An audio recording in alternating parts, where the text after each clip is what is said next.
Hello girls. तो आज हम अपना प्रेजुडिस का चैप्टर कंटिन्यू करेंगे। पिछली क्लास में मैंने आपको डेवलपमेंट ऑफ प्रेजुडिस के बारे में बताया था कि प्रेजुडिसेस क्या होते हैं और इनके विकास के क्या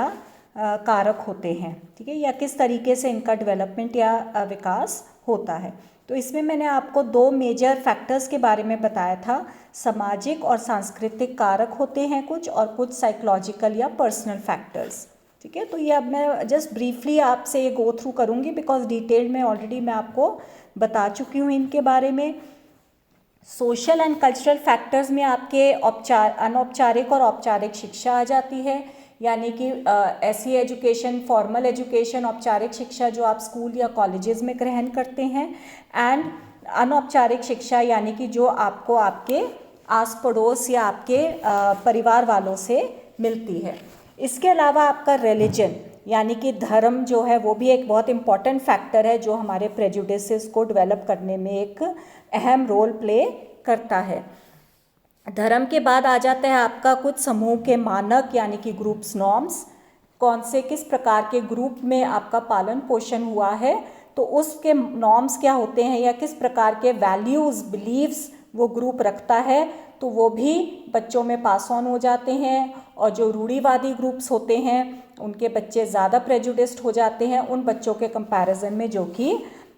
उदारवादी ग्रुप्स को बिलोंग करते हैं। इसके अलावा आपके कुछ पारिवारिक इन्फ्लुएंसेस होते हैं, ठीक है, फैमिली का इन्फ्लुएंस किस प्रकार का रहा है आपका, और आपके ग्रुप के लीडर किस प्रकार के हैं, यानी लीडर आपका अगर ज़्यादा प्रेजुडिस्ड है, प्रेजुडिसेस में ज़्यादा बिलीव करता है, तो उसका इफ़ेक्ट जो है उसके फॉलोअर्स के ऊपर भी पड़ता है। देन कितना ज़्यादा आपने संघर्ष या प्रतियोगिता अपनी लाइफ में मतलब फेस करी है, ठीक है, that is also very important. जितना ज़्यादा हम संघर्ष या प्रतियोगिता फेस करते हैं किसी भी चीज़ को पाने के लिए, उतना ज़्यादा हम लोग प्रेजुडिस्ड बन जाते हैं। आपकी संस्कृति या कल्चर का बहुत इफेक्ट होता है। देन आपकी सोशो इकोनॉमिक स्टेटस से रिलेटेड भी शोध हुए हैं और अध्ययनों से ये पता चलता है कि सोशो इकोनॉमिक स्टेटस और पूर्वाग्रहों के बीच काफ़ी नकारात्मक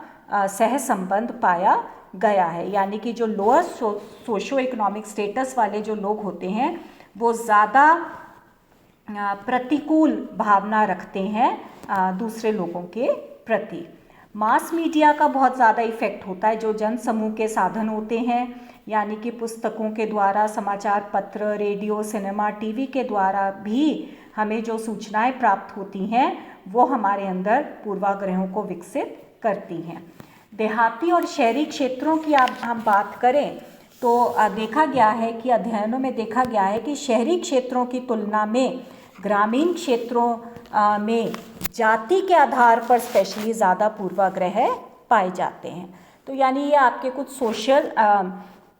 एंड कल्चरल फैक्टर्स हैं जो कि प्रेजुडिसेस को विकसित करने में काफ़ी महत्व योगदान देते हैं। देन आपके सेकेंड ग्रुप ऑफ फैक्टर्स आ जाते हैं व्यक्तिगत या मनोवैज्ञानिक कारक, यानी कि जो पर्सनल और साइकोलॉजिकल फैक्टर्स होते हैं, यानी आपकी आयु, एज। स्टडीज़ में देखा गया है कि जितनी बड़ी एज का व्यक्ति होगा वो ज़्यादा प्रेजुडिस्ड होगा। जेंडर की अगर हम बात करें तो भारतीय वातावरण में ये पाया गया है कि लड़कियों की तुलना में लड़के ज़्यादा पूर्वाग्रहित होते हैं, यानी जितनी घृणा एक पुरुष अन्य पुरुषों से करता है उससे बहुत अधिक घृणा वह पुरुष अन्य यानी कि औरतों से करता है, ठीक है। देन फ्रस्ट्रेशन या कुंठा बहुत इम्पॉर्टेंट रोल प्ले करता है। जितना ज़्यादा हमें कोई भी लक्ष्य पाने में हमें कुंठा का सामना करना पड़ता है, कोई बाधा आती है हमारे लक्ष्य प्राप्ति के रास्ते में और हम कुंठित हो जाते हैं, उतना ज़्यादा हम वो बाधा उत्पन्न करने वाले लोगों से के प्रति प्रेजुडिस्ड हो जाते हैं, ठीक है। इसके अलावा अगर हमारे किसी भी प्रकार का विश्वास का बेमेल है, जो हम विश्वास या बिलीव्स है हमारी वो प्रॉपर या वो नहीं हो पाती हैं, उसमें किसी भी प्रकार की कोई डिससिमिलैरिटी आ जाती है, तो भी हमारे अंदर प्रेजुडिसेस जो हैं काफ़ी ज़्यादा जन्म ले लेते हैं। देन अथॉरिटेरियनिज़म यानी कि सत्तावादिता लीडरशिप स्टाइल जो होता है, अगर हमारा लीडर जो है बहुत ज़्यादा अथॉरिटेटिव है या सत्तावादिता को बिलीव करता है, उस प्रकार का लीडरशिप क्वालिटी है उसके अंदर, तो वो बहुत ज़्यादा प्रेजुडिसेस हमारे अंदर विकसित कर सकता है। इसके अलावा जो असुरक्षा की भावना है या फीलिंग ऑफ इनसिक्योरिटी होती है हमारे अंदर, ठीक है, तो वो भी जितनी ज़्यादा आपके अंदर असुरक्षा की भावना होगी, हमारे अंदर प्रेजुडिसेस भी उतने ज़्यादा जन्म ले लेते हैं। एंजाइटी लेवल जितना हाई होगा या किसी प्रकार का ट्रॉमेटिक एक्सपीरियंस या अभिघातपूर्ण एक्सपीरियंस या अनुभव हो जाता है हमारे साथ, तो भी हम ज़्यादा प्रेजुडिस्ड हो जाते हैं। किसी व्यक्ति का ईगो बहुत कमज़ोर है, इमोशनली वीक है कोई व्यक्ति, वो भी ज़्यादा प्रेजुडिस्ड हो जाता है। तो इस प्रकार से कई मनोवैज्ञानिकों ने हमें ये पर्सनल और साइकोलॉजिकल फैक्टर्स के बारे में बताया है जो पूर्वाग्रहों को विकसित करने में काफ़ी अहम योगदान देते हैं। इसके अलावा कुछ और फैक्टर्स भी हैं, जैसे कि उदार व्यक्ति की तुलना में जो दक्यानुसी व्यक्ति होता है या कंजर्वेटिव व्यक्ति होता है, वो ज़्यादा प्रेजुडिस्ड होता है, ठीक है। या फिर जो बहुत ज़्यादा अनुपालना जिनके अंदर कूट कूट कर भरी है कि आपने समाज में या सोसाइटी के नॉर्म्स को बहुत सख्ती के साथ उसका पालन करना है, ऐसे व्यक्ति भी बहुत ज़्यादा प्रेजुडिस्ड होते हैं। आक्रामक स्वभाव के जो व्यक्ति होते हैं वो भी काफ़ी ज़्यादा प्रेजुडिस्ड दिखाई पड़ते हैं। तो यानी कंक्लूजन में हम ये कह सकते हैं कि कई प्रकार के सामाजिक और सांस्कृतिक कारक और उसके साथ साथ कुछ व्यक्तिगत और मनोवैज्ञानिक कारक भी हैं जो हमारे पूर्वाग्रहों के विकास में योगदान देते हैं। तो ये मैंने आपको शॉर्ट में ये बता दिया है विभिन्न कारकों के बारे में। इसके अलावा जो नेक्स्ट टॉपिक आ जाता है आपका, वो है आपके अप्रोचेस, यानी कुछ ऐसी थियोरीज़ जो कि पूर्वाग्रह के विकास के लिए इम्पॉर्टेंट मानी जाती है, तो वो अब हम डिस्कस करेंगे। तो थियोरीज़ में आ जाता है आपके सबसे पहली थियोरी है हमारी बायोलॉजिकल अप्रोच, यानी जैविकीय उपागम कहते हैं। इसको हम जेनेटिक सिमिलैरिटी थियोरी भी कहते हैं। और इस सिद्धांत के अनुसार पूर्वाग्रह का आधार जो है वो जैविकीय होता है, यानी कि एक व्यक्ति कई अपने जो प्रेजुडिसेस को अपने पूर्वजों से इनहेरिट करता है, यानी कि जो उसके फोर फादर्स होते हैं उनसे वो इनहेरिट करता है। उसकी जो भी नेचर होती है, प्रकृति होती है, यानी कि गैर समूहों को पसंद करने की या नापसंद करने की, वो व्यक्ति जो है अपने पूर्वजों से इनहेरिट करता है। यानी कि जीन्स ऐसे उसके अंदर रिप्रोडक्शन के दौरान इस प्रकार के जीन्स उसके अंदर आ जाते हैं जिससे कि वो गैर समूहों के व्यक्तियों के प्रति जो घृणात्मक या ऋणात्मक जो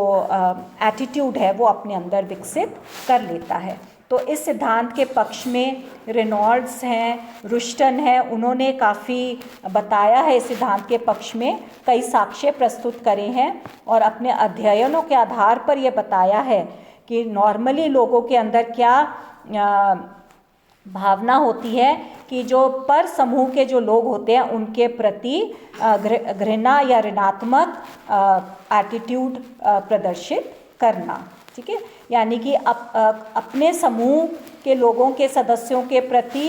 अनुकूल अभिवृत्ति रखते हैं और दूसरे समूह के सदस्यों के प्रति प्रतिकूल अभिवृत्ति रखते हैं। रुस्टन ने भी पशु पक्षियों के ऊपर अध्ययन करके अपने साक्ष्य प्रस्तुत करे हैं और उन्होंने बताया है कि कोई भी पशु या पक्षी को अगर आप स्टडी करें तो अगर उनके नज़दीक कोई अजनबी पहुंचता है तो वो अविश्वास के या भय या डर के चिन्ह जो हैं वो प्रदर्शित करते हैं। तो मानवों में भी इस प्रकार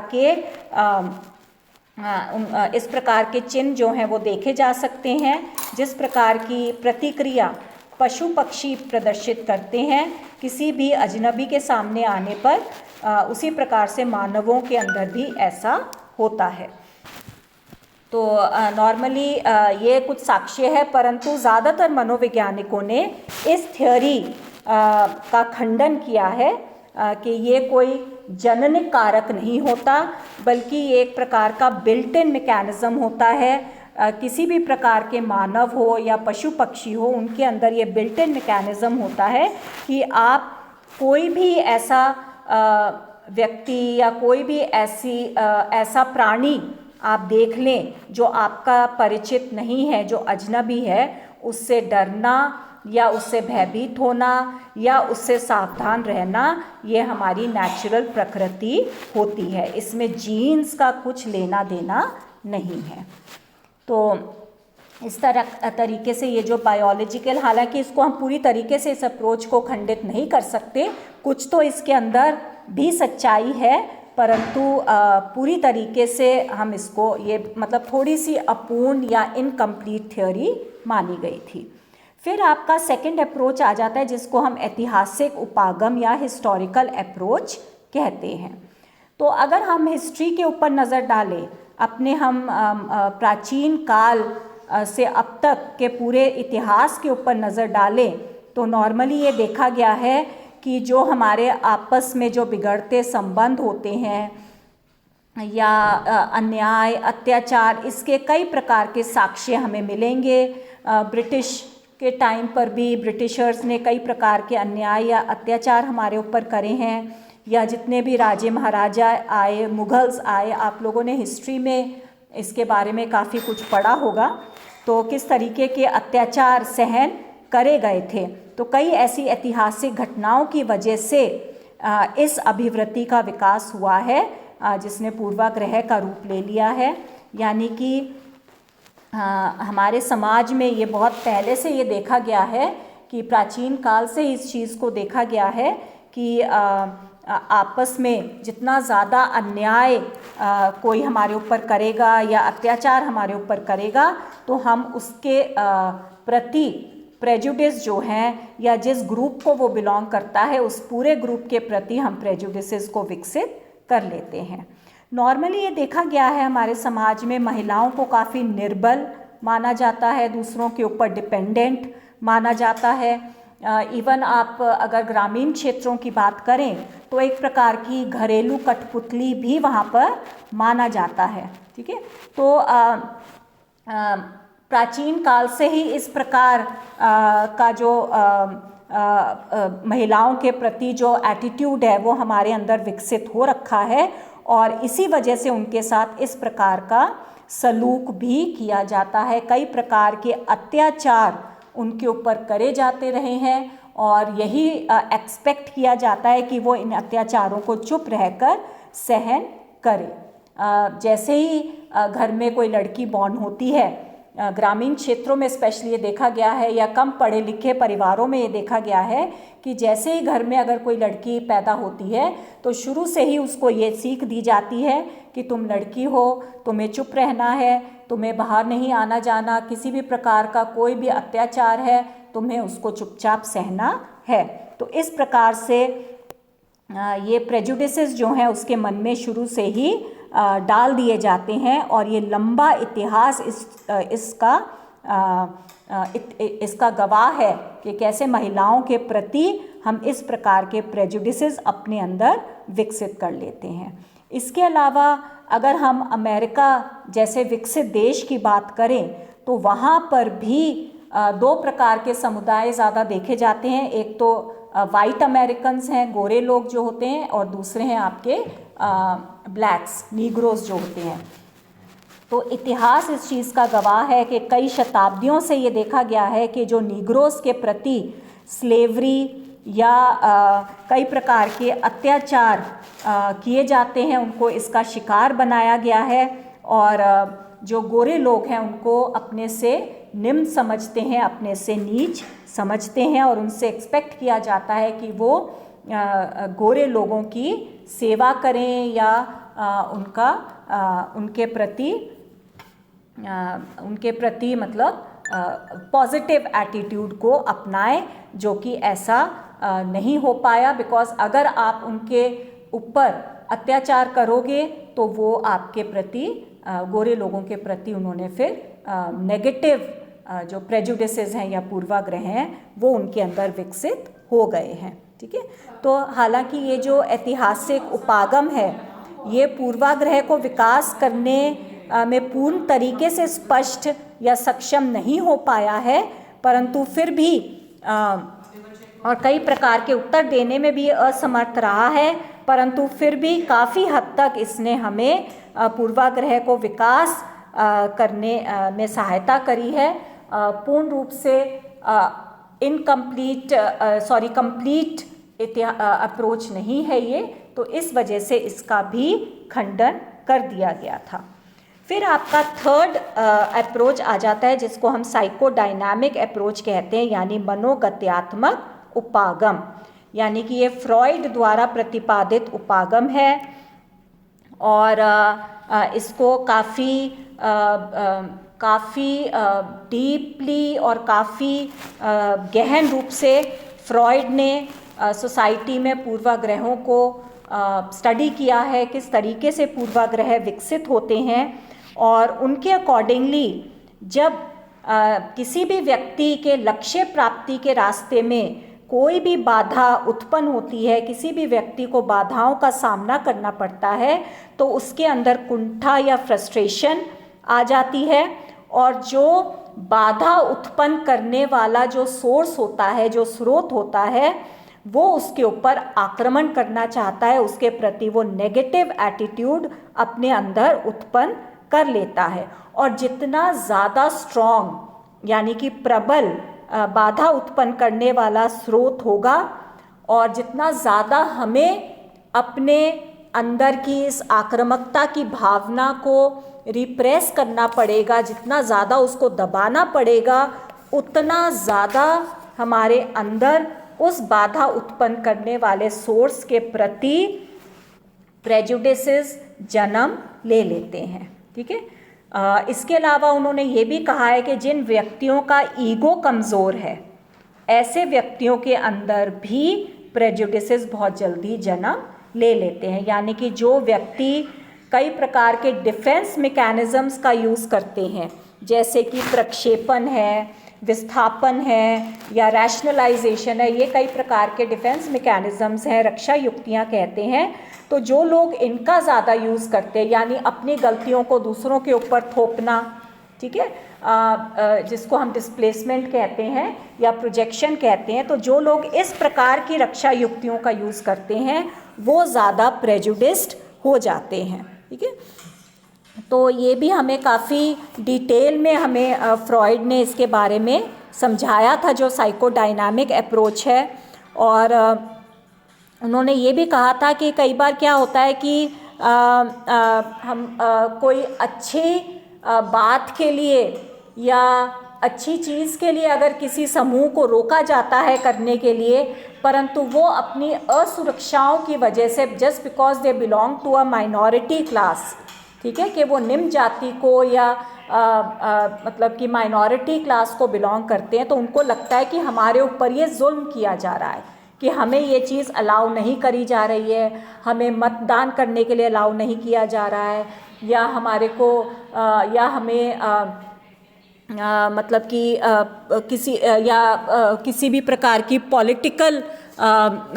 मतलब कि राजनीति से हमें दूर रखा जा रहा है। तो इस प्रकार से अगर कोई रीज़न्स की वजह से उनको मना किया जाता है, तो उनको वो चीज़ नज़र नहीं आती, अपनी कमज़ोर ईगो की वजह से वो इसका दोषी जो है वो उच्च जो क्लास है उसको ठहरा देते हैं, और जिसकी वजह से उनके अंदर उच्च क्लास के प्रति या उच्च जाति के प्रति प्रेजुडिसेस जन्मित हो जाती है। तो कंक्लूजन में हम यही कह सकते हैं कि इस सिद्धांत के अनुसार अगर हम अपनी दमित इच्छाओं की संतुष्टि के लिए अगर कोई व्यक्ति ईगो डिफेंस मैकेनिज़म्स का ज़्यादा यूज़ करता है, तो ऐसे व्यक्तियों के अंदर पूर्वाग्रह ज़्यादा जल्दी विकसित हो जाते हैं। ठीक है, तो ये थियोरी थी जिसमें इसको हम कुंठा सिद्धांत या फ्रस्ट्रेशन थियोरी भी कह सकते हैं, डिस्प्लेस्ड एग्रेशन थियोरी भी कह सकते हैं। ठीक है, तो ये यानी कि फीलिंग ऑफ इनसिक्योरिटी जितनी ज़्यादा होगी हमारे अंदर, उतनी ज़्यादा प्रेजुडिसेस हमारे अंदर जन्म ले लेते हैं। तो ये थी आपकी साइकोडायनामिक अप्रोच। देन नेक्स्ट आ जाता है आपका सोशियो कल्चरल अप्रोच, सामाजिक सांस्कृतिक उपागम। तो इस थियोरी के या इस अप्रोच के अकॉर्डिंगली हमारी संस्कृति क्या कहती है कि हम पर समूहों के सदस्यों को नापसंद करते हैं और अपने समूह के सदस्यों को पसंद करते हैं। ये बहुत ही सिंपल सी थ्योरी है, बहुत ही सिंपल सा सिद्धांत है, और हम सब ने भी अपनी लाइफ में, अपनी सोसाइटी में इस चीज़ को फेस किया होगा कि जो भी पर समूह का सदस्य होगा उनके ऊपर हमारा इतना कॉन्फिडेंस नहीं रहता है जितना कॉन्फिडेंस, जितना बिलीफ या विश्वास हम अपने समूह के सदस्यों के ऊपर करते हैं। और ये कई राष्ट्रों में, कई देशों में इसकी स्टडीज़ हुई हैं। अमेरिका में भी प्रेक्षण हुए हैं, हालांकि बहुत ही विकसित देश है, समानता के वहाँ पर उपदेश दिए जाते हैं, परंतु फिर भी वहाँ पर जितने भी अल्पसंख्यक हैं या माइनॉरिटी के लोग होते हैं उनके प्रति द्वेष की भावना या उनके प्रति प्रेजुडिसेस की भावना रखी जाती है, उनको हीन समझा जाता है। और इसका मैं आपको पहले भी एग्जाम्पल दे चुकी हूँ, जैसे गोरे लोग जो हैं वो काले लोगों को हीन समझते हैं। ठीक है,